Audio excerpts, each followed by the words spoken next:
ഹുക്മ ജീവൻ നൽകും വചനം. ഹുക്മ ഹുക്മ ജ്ഞാനം നൽകും വചനം. ഹുക്മ ജീവൻ നൽകും വചനം. ഹുക്മ ഹുക്മ ജ്ഞാനം നൽകും വചനം. ഈശോ മിശിഹായ്ക്ക് സ്തുതിയായിരിക്കട്ടെ. ഇസ്രായേൽ ജനത്തിന്റെ മരുഭൂമിയിലൂടെയുള്ള യാത്രയുടെ വിവരണങ്ങളിലേക്ക് നമ്മൾ പ്രവേശിക്കുകയാണ്. അതിനു മുൻപായി ഇസ്രായേൽ ദൈവത്തിന്റെ അത്ഭുതകരമായ അനുഭവങ്ങൾ, ദൈവവുമായിട്ടുള്ള ബന്ധപ്പെട്ട അത്ഭുതകരമായ അനുഭവങ്ങളെ അവരുടെ ജീവിത സാഹചര്യങ്ങളിൽ മനസ്സിലാക്കിയതിന്റെ ഓർമ്മയാണ് കഴിഞ്ഞ എപ്പിസോഡുകളിലൂടെയൊക്കെ നമ്മൾ കണ്ടത്. ആ ഓർമ്മയുടെ പ്രകാശനമാണ് അവരുടെ വിശ്വാസത്തിന്റെ പ്രഘോഷണമായി 15-ാം അധ്യായത്തിൽ നമ്മൾ കണ്ടത്. അവിടെയൊക്കെ നമ്മൾ കണ്ടത് ദൈവം ആരാണെന്ന്. യഹോവ അവർക്ക് ഞങ്ങൾക്ക് സൃഷ്ടാവാകുന്നു, യഹോവ ഞങ്ങൾക്ക് രക്ഷകനാകുന്നു, യഹോവ ഞങ്ങൾക്ക് പിതാക്കന്മാരുടെ ദൈവമാകുന്നു, യഹോവ ഞങ്ങൾക്ക് രാജാവാകുന്നു എന്ന് പറഞ്ഞുകൊണ്ട് ദൈവമായ കർത്താവ് ഒരുക്കിയിരിക്കുന്ന വാസസ്ഥലത്ത് ഈ ജനം മുഴുവനും എത്തിച്ചേരുമ്പോൾ ദൈവത്തെ ആരാധിക്കുന്ന ഒരു ഗണമായി ഇസ്രായേൽ ജനം മാറുകയാണ് ചെയ്തത്. ഇതുപോലെയാണ് ഓരോ ക്രൈസ്തവന്റെയും ജീവിതയാത്രയെന്ന് ഇന്നത്തെ ഈ വചനഭാഗങ്ങളെല്ലാം നമ്മളെ ഓർമ്മിപ്പിക്കുന്നു. ഈ യാത്രയിലൂടെ നമുക്ക് സ്നേഹത്തോടു കൂടി കർത്താവിൻ്റെ വിശുദ്ധ നഗരത്തിലേക്ക് യാത്ര ചെയ്യാം. ഇന്ന് നമ്മൾ കാണാൻ പോകുന്ന ഭാഗം ഇസ്രായേൽ ജനത്തിന്റെ മരുഭൂമിയുടെ യാത്രയുടെ അനുഭവമാണ്. നമുക്കറിയാം, പുറപ്പാടിന്റെ പുസ്തകം 14-ാമത്തെ അധ്യായത്തിൽ ഇസ്രായേൽ ജനം യാത്ര ആരംഭിക്കുന്നു. യാത്ര സമാപിക്കുന്നത് ജോഷുവയുടെ പുസ്തകം 6-ാമത്തെ അധ്യായത്തിലാണ്. ജോഷുവയുടെ പുസ്തകം 6-ാമത്തെ അധ്യായം വാഗ്ദാന ദേശത്തിന്റെ നോർത്തേൺ എൻട്രി ആയ ജെറീക്കോ പട്ടണത്തിലേക്ക് പ്രവേശിക്കുമ്പോഴാണ് ഈ യാത്ര അതിന്റെ പൂർണ്ണതയിലെത്തുന്നത്. എന്നാൽ പുറപ്പാടിന്റെ പ്രധാനപ്പെട്ട ലക്ഷ്യം ദൈവത്തിന്റെ പട്ടണത്തിൽ, ദൈവത്തിന്റെ നഗരത്തിൽ ദൈവത്തെ ആരാധിക്കുന്ന ഒരനുഭവം ഉണ്ടാവുക എന്നുള്ളതാണ്. അങ്ങനെ വരുമ്പോൾ പുറപ്പാട് എന്ന് പറയുന്ന വലിയ കാഴ്ചപ്പാടിന്റെ യാത്രയിൽ അതിന്റെ സമാപനം എന്ന് പറയുന്നത്, അതിന്റെ കൾമിനേഷൻ എന്ന് പറയുന്നത് ദേവാലയത്തിന്റെ സ്ഥാപനവുമായിട്ട് ബന്ധപ്പെട്ടാണ് എന്നാണ് മനസ്സിലാക്കുക. 1 രാജാക്കന്മാരുടെ പുസ്തകം 6-ാമത്തെ അധ്യായത്തിൽ ദേവാലയത്തിന്റെ കല്ല് ഇടുകയും സോളമൻ രാജാവ് 8-ാമത്തെ അധ്യായത്തിൽ ദേവാലയം പണി പൂർത്തിയാക്കി ആ ദേവാലയം ദൈവത്തിനു മുമ്പിൽ സമർപ്പിക്കുകയും ചെയ്യുന്നതിലൂടെയാണ് പുറപ്പാടിന്റെ പുസ്തകത്തിന്റെ ആഴമായ ദൈവശാസ്ത്രം പരിപൂർണമായിട്ട് മാറുന്നത്. ഈ ഒരു യാത്രയാണ് ഓരോ ക്രൈസ്തവന്റെയും ജീവിതയാത്രയെന്ന് തിരുവചനങ്ങൾ നമ്മളെ ഓർമ്മിപ്പിക്കുകയാണ്. നമ്മൾ കണ്ടു, യാംസൂഫ് നദി കടന്നു കഴിഞ്ഞ് ഇസ്രായേൽ ജനം നേരെ പോകുന്നത് ഷൂർ എന്ന് പറയുന്ന മരുഭൂമിയിലൂടെയാണ്. അതിനുശേഷം അവർ യാത്ര ചെയ്യുന്നത് മാറായിലൂടെയും അതുപോലെ തന്നെ എലീം എന്ന് പറയുന്ന ദേശത്തൂടെയും, അത് കഴിഞ്ഞ് റഫദീമിൽ അവരെത്തുന്നു. 17-ാം അധ്യായം 1-ാമത്തെ വാക്യം. 19-ാം അധ്യായം 1-ാമത്തെ വാക്യത്തിൽ റഫദീമിൽ നിന്ന് സീനായ് മലയിൽ അവരെത്തുന്നു. ഇതാണ് ഇസ്രായേൽ യാത്രയുടെ 1-ാമത്തെ ഫേസ്. 2-ാമത്തെ ഫേസ് ആരംഭിക്കുന്നത് സീനായ് മലയിൽ നിന്നാണ്. അത് സംഖ്യയുടെ പുസ്തകം 10-ാം അധ്യായം 11 മുതലുള്ള വാക്യങ്ങളിലൂടെ ആരംഭിക്കുന്നു. അവർ സീനായ് മലയിൽ നിന്ന് ഹത്സേറോത്ത് എന്ന് പറയുന്ന ദേശത്തേക്ക് എത്തി. അത് പാരാൻ മരുഭൂമിയുടെ ഭാഗമാണ്. സംഖ്യയുടെ പുസ്തകം 12-ാമത്തെ അധ്യായത്തിൽ. അതിനുശേഷം സംഖ്യയുടെ പുസ്തകം 20-ാമത്തെ അധ്യായത്തിലേക്ക് വരുമ്പോൾ സിൻ എന്ന് പറയുന്ന മരുഭൂമിയിലൂടെ യാത്ര ചെയ്ത് കാദഷ് എന്ന് പറയുന്ന സ്ഥലത്തേക്ക് ഇസ്രായേൽ ജനം എത്തുന്നു. 20-ാമത്തെ അധ്യായത്തിന് ശേഷം കാദഷിൽ നാളുകൾ താമസിച്ചതിന് ശേഷം 21-ാമത്തെ അധ്യായത്തിന്റെ 10-ാമത്തെ വാക്യത്തിൽ അവർ മൊവാബ് എന്ന് പറയുന്ന ദേശത്തെത്തുന്നു. 13-ാമത്തെ വാക്യത്തിൽ അർണോൺ എന്ന് പറയുന്ന ദേശത്തെത്തുന്നു. സംഖ്യയുടെ പുസ്തകം 25-ാമത്തെ അധ്യായത്തിൽ മൊവാബിലെ ഒരു പ്രദേശമായ ഷിത്തിം എന്ന് പറയുന്ന ദേശത്തെത്തുന്നു. അവിടെ നിന്ന് ജോർദാനിലേക്ക് പോകുന്നു. ഷിത്തിം എന്ന് പറയുന്ന ദേശത്ത് എത്തുന്ന ഇസ്രായേൽ ജനം നിയമാവർത്തന പുസ്തകത്തിന്റെ 1-ാമത്തെ അധ്യായം മുതൽ നമ്മളിവിടെ കാണുകയാണ് ചെയ്തത്. നിയമാവർത്തന പുസ്തകം 1-ാമത്തെ അധ്യായം മുതൽ അതിന്റെ സമാപനം വരെ ഷിത്തിമിൽ കാണുന്ന ഇസ്രായേൽ ജനം നിയമാവർത്തന പുസ്തകത്തിന്റെ സമാപനത്തിൽ ജോഷുവയെ ഏൽപ്പിച്ച് ജോഷുവ വീണ്ടും മുന്നോട്ട് നയിക്കുമ്പോൾ ഷിത്തിമിൽ നിന്ന് യാത്ര ചെയ്ത് അവര് ജോർദാൻ നദി കടന്ന് വാഗ്ദാന ദേശത്തേക്ക് എത്തുന്നു. അത് 6-ാമത്തെ ജോഷുവയുടെ പുസ്തകം 6-ാമത്തെ അധ്യായത്തിന്റെ ആരംഭത്തിൽ. ഇപ്രകാരമാണ് ഇസ്രായേൽ ജനം തങ്ങളുടെ വിൽഡർനെസ് എക്സ്പീരിയൻസ് അല്ലെങ്കിൽ മരുഭൂമിയിലൂടെയുള്ള യാത്ര നടത്തുന്നത്. അതുകൊണ്ട് 2 ഫേസുകളായിട്ടാണ് ഈ മരുഭൂമി അനുഭവത്തെ നമുക്ക് കാണാൻ സാധിക്കുക. ഒന്ന്, പുറപ്പാടിന്റെ പുസ്തകം 15-ാം അധ്യായം 22 മുതൽ 19-ാമത്തെ അധ്യായം 1 വരെയുള്ള തിരുവചന ഭാഗങ്ങളിലും, 2, സംഖ്യയുടെ പുസ്തകം 10-ാം അധ്യായം 11 മുതൽ ജോഷുവയുടെ പുസ്തകം 6-ാമത്തെ അധ്യായം വരെയുള്ള തിരുവചനങ്ങളിലും. ഇങ്ങനെ 2 ഫേസുകൾക്കിടയിൽ ചില പുസ്തകങ്ങൾ നമ്മൾ പരിചയപ്പെടാനുണ്ട്, ചില ഭാഗങ്ങൾ നമ്മൾ പരിചയപ്പെടുന്നു. അവയാണ് നിയമങ്ങളെ കുറിച്ചുള്ള ഭാഗങ്ങൾ. പുറപ്പാടിന്റെ പുസ്തകം 19-ാം അധ്യായം 2-ാമത്തെ തിരുവചനം മുതൽ പുറപ്പാടിന്റെ പുസ്തകം മുഴുവനും, അതുപോലെ തന്നെ ലേവ്യരുടെ പുസ്തകം മുഴുവനും, സംഖ്യയുടെ 10-ാമത്തെ അധ്യായം 10-ാമത്തെ വാക്യം വരെയും നമ്മൾ കാണുന്നത് നിയമങ്ങളെ കുറിച്ചുള്ള വ്യാഖ്യാനങ്ങളാണ്. ആ നിയമങ്ങൾ വീണ്ടും നിയമാവർത്തന പുസ്തകത്തിന്റെ 16 മുതൽ ഉള്ള അധ്യായങ്ങളിൽ 12 മുതൽ 28 വരെയുള്ള അധ്യായങ്ങളിൽ നിയമാവർത്തന പുസ്തകത്തിന്റെ നിയമങ്ങൾ നമുക്ക് കാണാൻ സാധിക്കും. ഇപ്രകാരം 3 പ്രധാനപ്പെട്ട നിയമങ്ങളെ ഈ പഞ്ചഗ്രന്ഥത്തിലൂടെ അവതരിപ്പിക്കുകയാണ്. ഒന്നാമത്തെ നിയമം കവനന്റ് കോഡ് അല്ലെങ്കിൽ ഉടമ്പടിയുടെ പത്രിക. അത് പ്രധാനമായിട്ടും കാണുന്നത് പുറപ്പാടിന്റെ പുസ്തകം 21 മുതൽ 24 വരെയുള്ള അധ്യായങ്ങളിൽ. പിന്നീട് കടന്നു വരുന്നത് ലേവ്യരുടെ നിയമം അല്ലെങ്കിൽ വിശുദ്ധിയുടെ നിയമം അല്ലെങ്കിൽ ഹോളിനെസ് കോഡ് എന്ന് വിശേഷിപ്പിക്കുന്ന നിയമസംഹിത.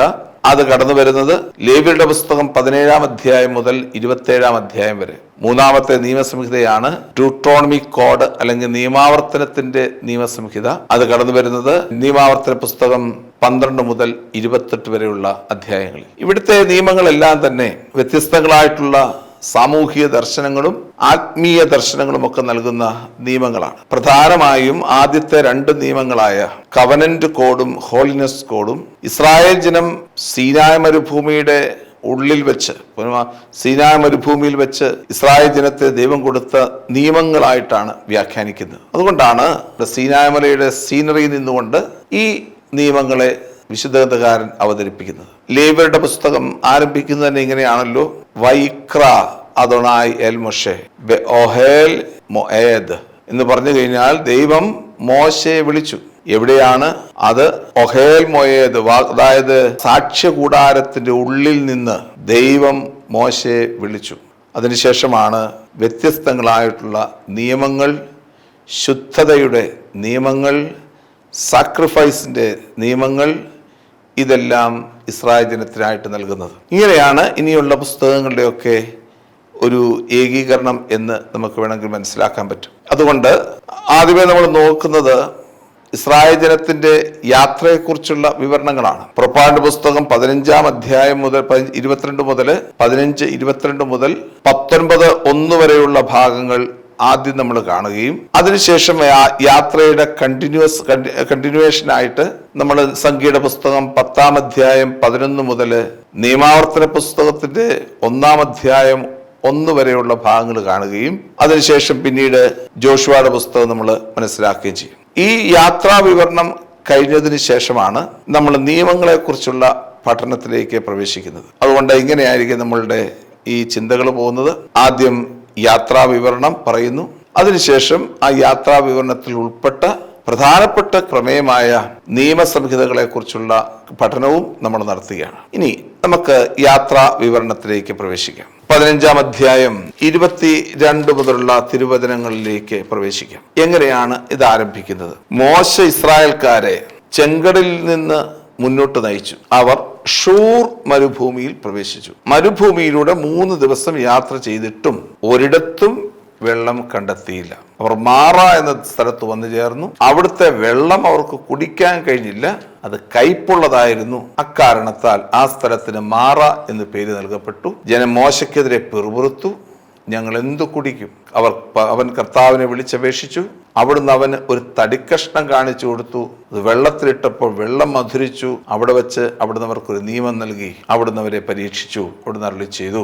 ഇതാണ് പ്രധാനമായിട്ടും നമ്മൾ കാണുന്ന ഒന്നാമത്തെ അത്ഭുതം. ഇസ്രായേൽ ജനത്തിന്റെ ജീവിതയാത്രയിൽ കാണുന്ന ഒന്നാമത്തെ മരുഭൂമിയുടെ അനുഭവത്തെക്കുറിച്ചുള്ള പ്രമേയമാണ് ഒന്നാമതായിട്ട് കാണുക. ഇതുപോലെയുള്ള പ്രമേയങ്ങൾ, ഇതേ ചട്ടക്കൂട്ടിൽ നിന്നുകൊണ്ടുള്ള പ്രമേയങ്ങൾ ആണ് പ്രധാനമായിട്ടും ഇസ്രായേലിന്റെ വഴിയാത്രയിലൊക്കെ നമ്മൾ കാണുന്നത്. ഉദാഹരണം പറഞ്ഞു കഴിഞ്ഞാൽ ഒരു സ്ട്രക്ചർ ഈ പ്രമേയത്തിലുണ്ട്. അവർ യാത്ര തുടരുകയാണ്. ഇസ്രായേൽ ജനം യാത്ര തുടരുന്നു.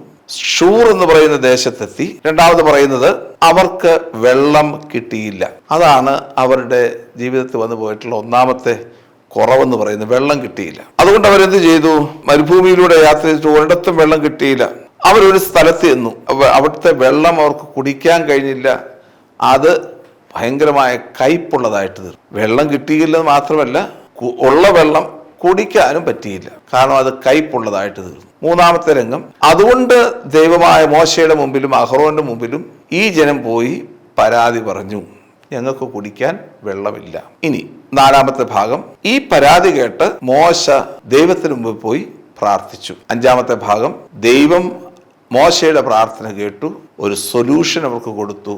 മാറായിലെ വെള്ളം, കയ്പ് നിറഞ്ഞ വെള്ളം ഒരു തടിക്കഷ്ണം കൊണ്ടിടാൻ പറഞ്ഞു. ആ തടിക്കഷ്ണം ഇട്ടപ്പോൾ ദൈവം ആ വെള്ളം മധുരിച്ചു. ഇപ്രകാരമുള്ള സ്ട്രക്ചറിലാണ് തിരുവചന ഭാഗം മുഴുവൻ, പ്രത്യേകിച്ച് ഈ വിവരണങ്ങളൊക്കെ കടന്നു വരുന്നത് ഈ ഒരു പ്രധാനപ്പെട്ട സ്ട്രക്ചറിലൂടെയാണ്. അതുകൊണ്ട് തന്നെ നമുക്ക് കാണാൻ സാധിക്കുന്നത് ഇതുപോലെയുള്ള സ്ട്രക്ചറുകളാണ് പ്രധാനമായിട്ടും തുടർന്ന് വരുന്ന തിരുവചന ഭാഗങ്ങളുടെ എല്ലാം അന്തസത്തയായിട്ട് നിൽക്കുന്നത്. ഇതില് പ്രധാനമായിട്ടും കാണുന്ന ഒരു കാര്യം മാറ എന്ന് പറയുന്ന ഒരു ദേശത്തെ കുറിച്ചുള്ള ചിത്രമാണ്. ഇന്നും ഇസ്രായേലിൽ നിന്ന് ഈജിപ്തിലേക്ക് പോകുമ്പോൾ സീനായ് മലയുടെ ആ ഭാഗത്തൂടെ യാത്ര ചെയ്യുമ്പോൾ കാണുന്ന ഒരു സ്ഥലമാണ് മാറ എന്ന് പറയുന്ന സ്ഥലം. മാറ എന്ന് പറയുന്ന മറാർ എന്ന ഹെബ്രായ വാക്കിൽ നിന്നാണ് മാറ എന്ന വാക്ക് കടന്നു വന്നിരിക്കുക. അതിന്റെ അർത്ഥം കയ്പ് എന്നുള്ളതാണ്. അതുകൊണ്ട് ഈ ഒരു സ്ഥലത്തിന് കയ്പ് എന്ന് പേര് വരാനുള്ള കാരണം എന്താണെന്ന് പിന്നീട് ഇസ്രായേൽ ജനം ചിന്തിച്ചപ്പോൾ അവർ കണ്ട ദൈവത്തിൻ്റെ ഒരു അത്ഭുതമായിട്ടാണ് ഈ സ്ഥലത്തെ അവർ അവതരിപ്പിച്ചിരിക്കുന്നത്. ഇവിടുത്തെ ജലം കയ്പ് നിറഞ്ഞതായതുകൊണ്ട് ഈ സ്ഥലത്തിന് കയ്പ് അല്ലെങ്കിൽ മാറ എന്ന പേര് വന്നു. ഇപ്പം ഇവിടെ ഈ വിൽഡർനെസ് എക്സ്പീരിയൻസ് അല്ലെങ്കിൽ മരുഭൂമിയിലൂടെയുള്ള അനുഭവത്തിലൂടെ യാത്ര ചെയ്യുമ്പോൾ കാണാൻ സാധിക്കുന്നത് ഇങ്ങനെയൊരു ജീവിത സാഹചര്യമാണ്. ദൈവമായ കർത്താവിന് മുമ്പിൽ ഇസ്രായേൽ ജനത്തിന്, ഇവരുടെ ജീവിതയാത്രയിൽ ഇസ്രായേൽ ജനത്തിന് ഒന്നും കിട്ടുന്നില്ല, അല്ലെങ്കിൽ എന്തെങ്കിലും അവർക്ക് നഷ്ടപ്പെട്ടു പോകുന്നു, ലാക്ക് ഓഫ് സംതിങ്.